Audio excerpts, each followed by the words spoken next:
ভারতের অনলাইন দুনিয়ায় নতুন ধরনের রাজনৈতিক ব্যঙ্গ আন্দোলন এখন ব্যাপক আলোচনার জন্ম দিয়েছে। ককরোচ জনতা পার্টি বা সিজেপির পর এবার সামনে এসেছে আরেক ব্যতিক্রমী গোষ্ঠী, ন্যাশনাল প্যারাসাইটিক ফ্রন্ট বা এনপিএফ।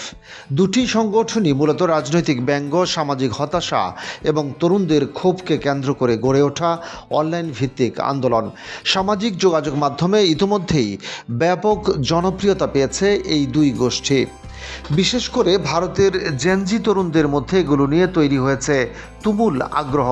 সিজেপি বা ককরোচ জনতা পার্টির জন্ম হয় ভারতের প্রধান বিচারপতি সূর্যকান্তের একটি মন্তব্যকে ঘিরে।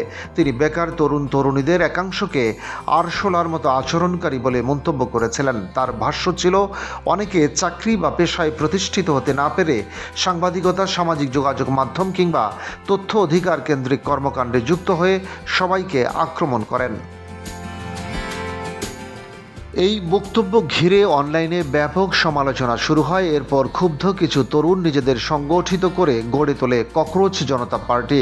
ব্যঙ্গাত্মক রাজনৈতিক দল হিসেবেই তারা আত্মপ্রকাশ করে। সিজেপি নিজেদের পরিচয় দেয় অলস ও বেকারদের কণ্ঠস্বর হিসেবে। তাদের দাবি, দলের সদর দপ্তর সেখানেই যেখানে ওয়াইফাই চালু থাকে। দলের ওয়েবসাইটও তৈরি করা হয়েছে পুরোপুরি রসিকতা ও ব্যঙ্গের ছোঁয়ায়। সামাজিক যোগাযোগ মাধ্যম ইনস্টাগ্রামে সিজেপির অনুসারীর সংখ্যা দ্রুত বাড়তে থাকে। বর্তমানে তাদের ফলোয়ার সংখ্যা 90 লাখ ছাড়িয়েছে বলে জানা গেছে। এমনকি সংখ্যার হিসেবে তারা ভারতের ক্ষমতাসীন রাজনৈতিক দলের ইনস্টাগ্রাম অনুসারীকেও ছাড়িয়ে গেছে বলে দাবি উঠেছে।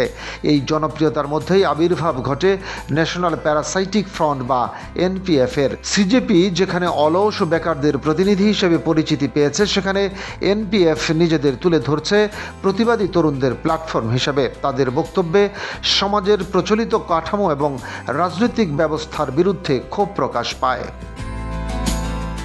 এনপিএফ নিজেদের বক্তব্যে পরজীবী শব্দটিকে ব্যঙ্গাত্মকভাবে ব্যবহার করছে। তাদের দাবি, ভাঙা ও বৈষম্যমূলক সামাজিক ব্যবস্থার মধ্যে টিকে থাকা সাধারণ মানুষই আজকের পরজীবী।